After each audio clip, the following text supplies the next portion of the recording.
안녕하세요. 치과도사입니다. 제가 계속해서 치과 임플란트에 관한 이야기를 하고 있는데요. 그거는 이제 그만큼 치과 임플란트가 치과 치료계에 있어서 굉장히 핫한 치료 주제이기 때문입니다. 임플란트 치료는 치과 환자에게도 굉장히 고마운 치료가 되었지만, 치과 의사에게도 고마운 치료가 되었습니다. 뭐 입장은 조금 다를 수 있지만요. 그런데 이제 임플란트가 잘 치료받고 아무 문제도 생기지 않으면 모르겠는데, 꼭 보면은 이제 임플란트 치료가 잘못돼 가지고 부작용도 좀 생기고 과잉 진료가 이루어지고 그런 경우가 좀 생깁니다. 그래서 오늘 주제는 임플란트를 잘 심는 과는 어디인가인데요. 일단 이 말을 듣고서 엥? 무슨 과? 임플란트는 어차피 다 치과에서 심는 거 아니야? 이렇게 생각하시는 분들이 있다면은 그런 분들은 약간 치과 IQ가 낮다고 볼 수 있습니다. 이런 분들께서는 앞으로 치과에 관해서 좀 더 관심을 기울여 주시기를 부탁드리고요. 자, 일단 치과에는 전문의가 총 11개가 존재하고 있습니다. 그래서 각 과들은 이제 전문적으로 치료하는 영역이 조금 차이가 있는데, 이를테면 소아치과의 경우에는 소아 환자를 주로 치료를 하고요. 교정치과의 경우에는 치아 교정을 전문적으로 치료를 하죠. 자, 그렇다면 임플란트를 잘 심는 과는 어디일까요?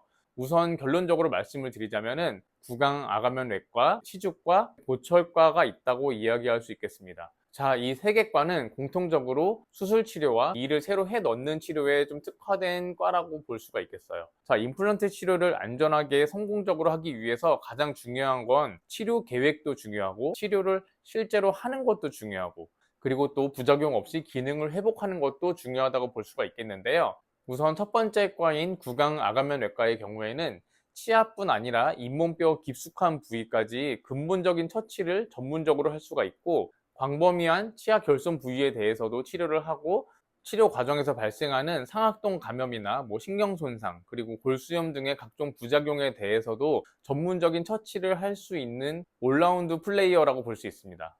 그래서 임플란트를 잘 심는다고 볼 수가 있겠고요. 두 번째 치주과의 경우에 임플란트의 가장 기본이라고 볼 수 있는 잇몸 뼈를 다루고 재생시키고 관리하는 데 있어서 특화되어 있기 때문에 임플란트 치료를 굉장히 이제 섬세하게 다룰 수 있고, 안정적으로 유지 관리를 하는 것까지도 가능한 과입니다. 특히 잇몸의 형태가 좀 이상하거나 부족할 때 그 전문성이 더욱 돋보인다고 볼 수 있겠습니다. 그 다음에 세 번째 보철과의 경우에는 전반적인 치료 계획을 세우고 큰 그림 하에서 기능 회복을 할 수 있는 장점이 있다고 볼 수 있겠는데요. 임플란트는 이제 심는 것도 중요하지만 치아 머리 부분을 이제 알맞는 위치에 올바른 모양으로 만들어서 서로 조화롭게 기능을 하도록 해야 하는데, 이런 계획이 만약에 좀 부족하게 세워지면은 임플란트를 너무 많이 심게 되거나, 잘 심은 임플란트라 하더라도 떼고서 다른 위치에 다시 옮겨 심고, 이런 일이 발생할 수 있거든요.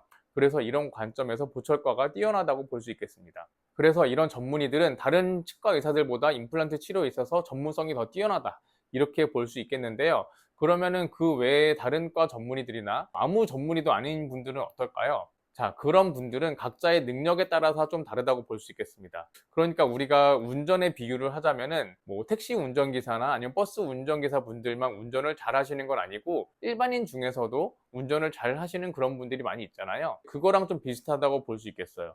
그리고 또 좀 약간 다른 얘기로, 어떤 분들은 임플란트를 되게 많이 심은 거를 주로 광고하는 선생님들도 계신데요.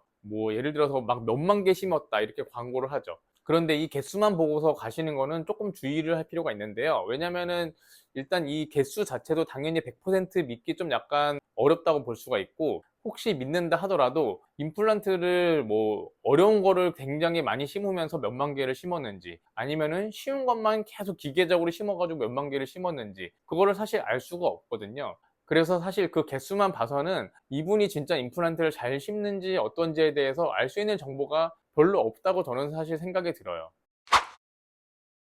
자, 그래서 여러분들께서 혹시 임플란트를 잘 심는 치과 의사를 찾으신다면은 우선 가장 간단하게는 위에 소개해드린 전문의 세 과를 찾아가시면은 기본적으로 믿고 갈 수 있다, 이렇게 생각하실 수 있겠고요. 하지만 물론 처음부터 의사를 100% 전문이니까 그냥 믿으시면 된다, 이렇게 말씀드리는 건 아니에요. 의사는 항상 직접 보고 만나고 경험하고, 그리고 다른 치과 의사와도 좀 비교를 해보고, 그렇게 직접 느끼시는 게 가장 중요하기 때문이죠. 자, 오늘은 이렇게 임플란트를 잘 심는 과가 어딘지에 대해서 소개를 해드렸어요. 저는 그러면 다음 영상에서 또 인사드리도록 하겠습니다. 제 영상이 혹시 도움이 되었다면 좋아요, 구독 부탁드리겠습니다. 문의사항이 있다면 영상에 댓글을 달아주시거나 영상 밑에 설명 내용을 참고를 하시면 되겠습니다. 자, 그럼 이만 마치겠습니다. 감사합니다.